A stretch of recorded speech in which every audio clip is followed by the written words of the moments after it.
Ano ang sinasabi sa atin ng awit 146:3? Ganito ang sabi, huwag kayong umasa sa makapangyarihang mga tao o sa anak ng tao na hindi makapagliligtas.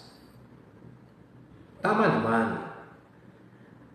Tama lang na maging maingat tayo mga tao kung sino ang dapat nating mapagkatiwalaan.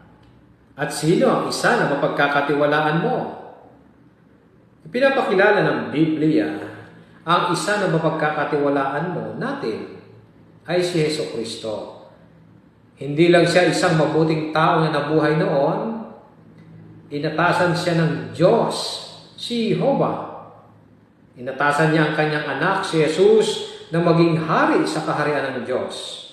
Isang gobyerno na namamahala na ngayon sa langit. Nagtitiwala ka ba